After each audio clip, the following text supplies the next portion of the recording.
Iya,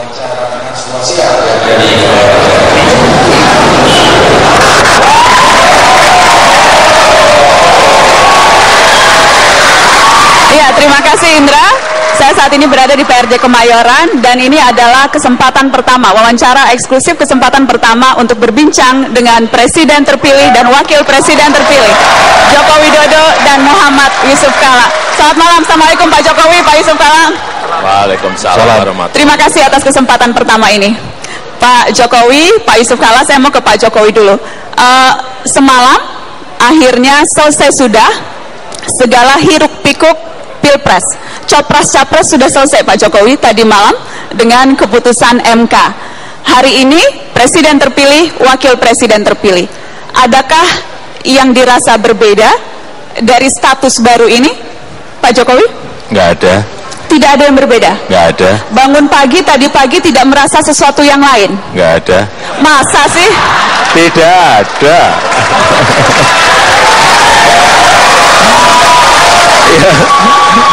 Ya seperti biasanya saja. Seperti biasa? Seperti biasanya. Tadi malam juga nggak mimpi apa-apa. Apa karena sebelumnya sudah sering mimpi, jadi tidak mimpi khusus lagi tadi malam? Enggak. Tidak ada yang berbeda.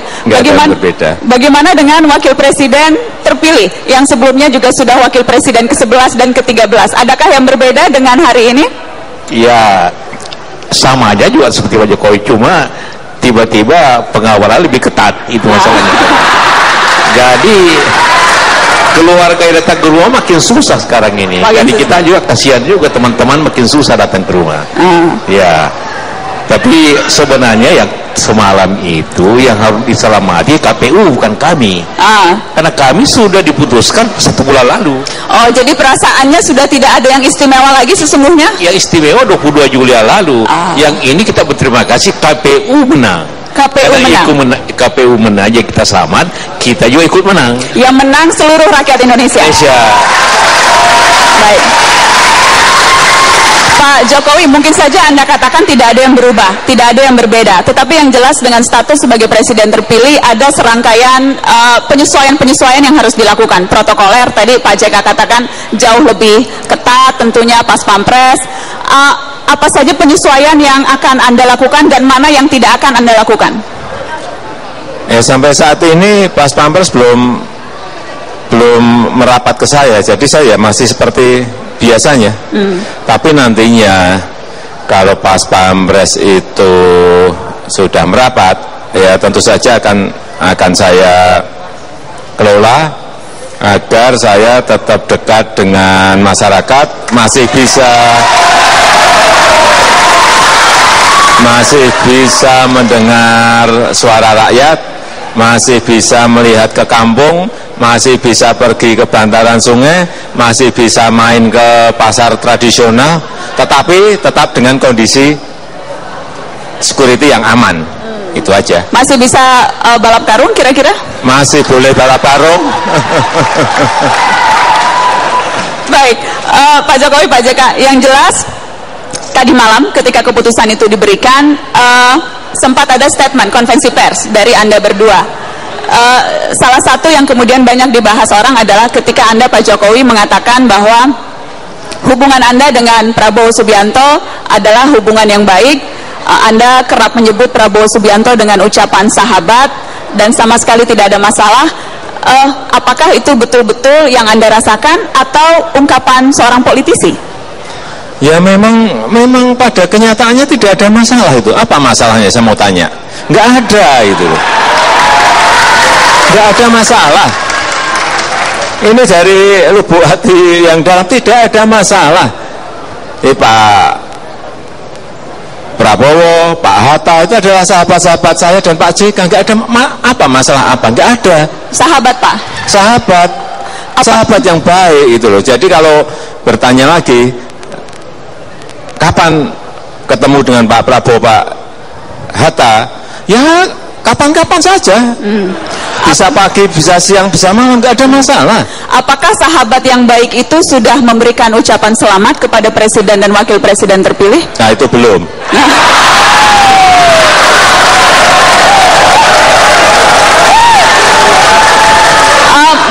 Anda apakah itu penting, Pak Jokowi?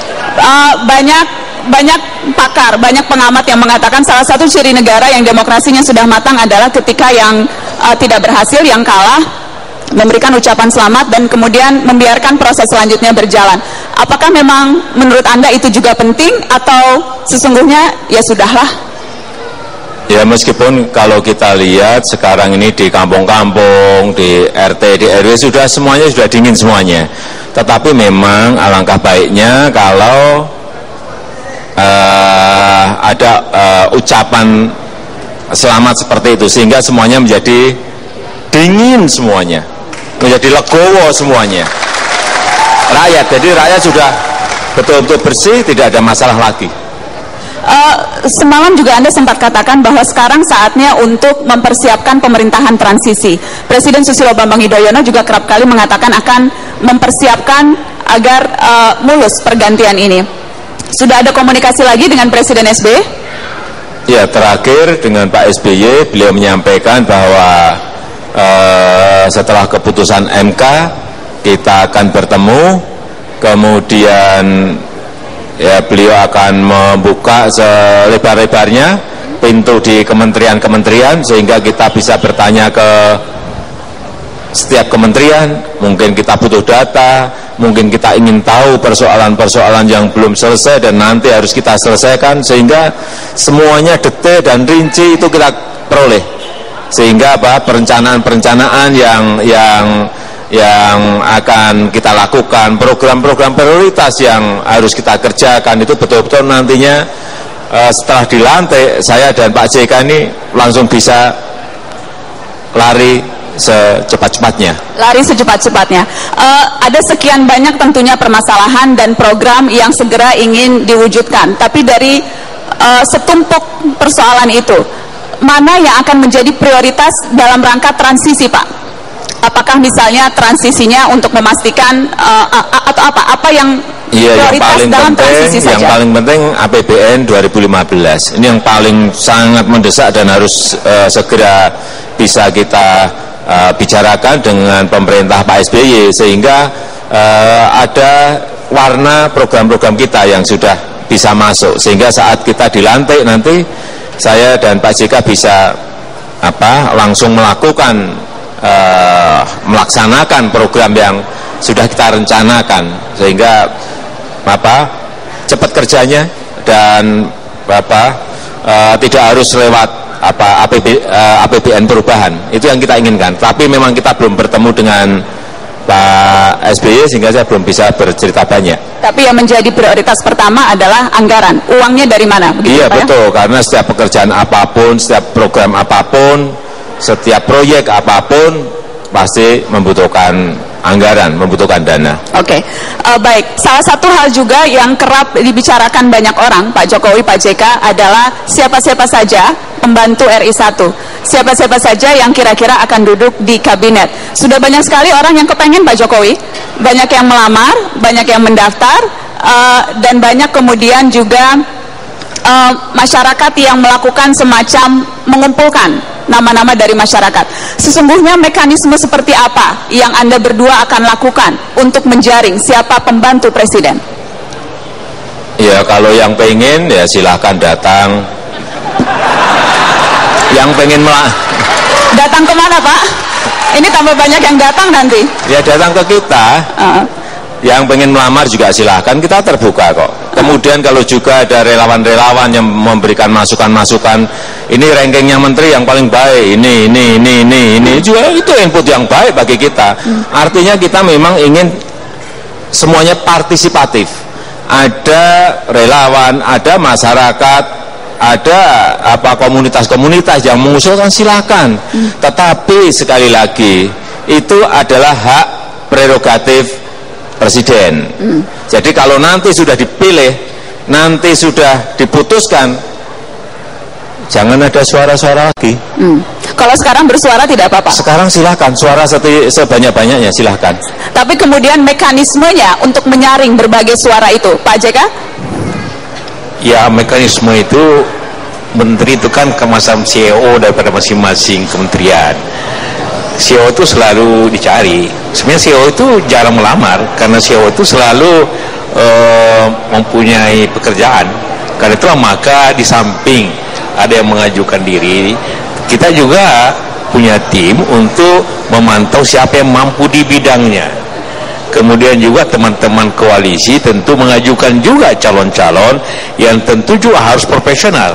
Jadi dua sumbernya, sumber daripada yang tentu teman-teman kita sendiri mencari ya siapa yang punya kemampuan di bidang katakanlah kementerian apa, kemudian partai-partai mengusulkan juga kader-kader yang profesional atau yang dikenalnya yang baik, selama punya 3 syarat yang selalu dikemukakan Pak Jokowi dengan saya, itu pertama harus profesional, harus jujur, dan harus punya leadership. Karena seorang menteri itu 3 hal dia punyai, dia punya kemampuan, dia punya kejujuran tentu, dan leadership. Memimpin 10.000 orang depan suatu kementerian bukan main. Mungkin ada orang pintar, tapi memimpin 10 orang bingung, apalagi memimpin 10.000 orang. Itulah masalah untuk yang kita harus mencari orang yang bisa seperti itu, dan tidak mudah, tapi kita harus ketemukan. Ketika dalam kampanye, Anda kerap kali berdua mengatakan kabinet yang akan datang adalah kabinet yang ramping dan profesional. Dalam wujudnya nanti, bagaimana kira-kira perwujudan itu? Ramping itu berarti seberapa kurus? Pak Jokowi kah misalnya? Seberapa banyak misalnya orang yang akan di sana?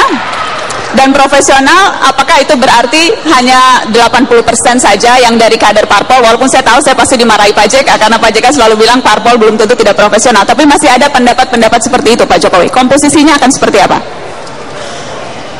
Ya, kalau kami yang paling penting itu bukan masalah gemuk, gendut atau ramping. Saya kira bukan itu. Yang paling penting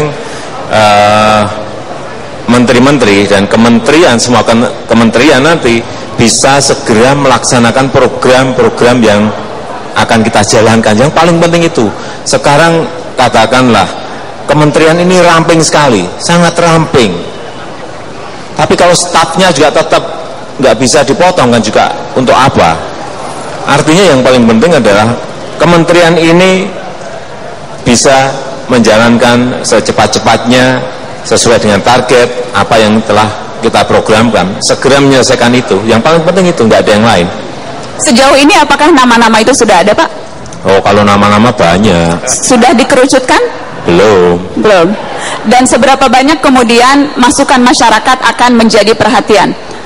Ya tentu saja akan menjadi perhatian. Setiap nama siapapun tentu akan kami buru, akan kami telusuri. Jadi Pak JK tadi betul, memang sebaiknya jangan ngelamar gitu loh. Jangan ngelamar ke kita. Nah, kalau suatu saat memang orang itu mempunyai kemampuan leadership, kemampuan manajerial, mempunyai integritas, kejujuran, kita yang mau memburu gitu loh. Kita yang akan buru nanti. Dimanapun mereka akan kita buru. Yang terbaik. Baik. Ya. Kita akan tunjukkan ada beberapa nama, ada banyak cara yang dilakukan oleh masyarakat yang ingin sumbang saran. Salah satunya di sini ada beberapa nama kabinet alternatif dan sebagainya. Jadi ini sebatas akan menjadi perhatian, tetapi kemudian lagi-lagi akan kembali ke hak prerogatif Pak Jokowi dan Pak Yusuf Kalla. Baik, boleh kasih tepuk tangan sekali lagi dong Pak Jokowi dan Pak JK. Pak Jokowi, bagaimana Anda akan menempatkan ketua-ketua umum partai politik yang mendukung dalam koalisi yang kemarin, Pak? Apa posisi mereka? Sampai saat ini belum kita bicarakan. Belum. Jadi nanti kalau kami sudah berkumpul, kira-kira awal September berkumpul, nanti kita baru berbicara. Apakah misalnya di Dewan Pertimbangan Presiden misalnya, atau senior advisor misalnya, saya nggak ngerti karena belum berbicara ke arah itu. Terus terang yang kita dahulukan adalah menyiapkan program-program yang ada dan menyiapkan kelembagaan untuk segera menyelesaikan program itu seperti apa. Kenapa saya tanya itu Pak Jokowi? Karena saya ingat Anda pernah berkata bahwa yang duduk di jajaran kabinet sebaiknya tidak memegang jabatan struktural di partai. Anda masih pada pandangan itu? Iya, itu kan sudah saya sampaikan, saya kira nggak sekali dua kali, tapi juga sekali lagi, nanti dengan ketua-ketua partai kita akan bertemu. Kita akan bertemu kemudian berbicara mengenai hal-hal yang penting, hal-hal yang prinsip, karena apapun beliau-beliau adalah pendukung kami. Baik, Pak Jokowi, Pak Yusuf Kalla, kita akan break untuk azan maghrib. Setelah azan maghrib nanti kita lanjutkan lagi perbincangan ini, karena ada ramai sekali masyarakat di PRJ yang juga nanti akan bertanya langsung kepada Jokowi dan Yusuf Kalla. Sesaat lagi tetaplah bersama kami di Prime Time News.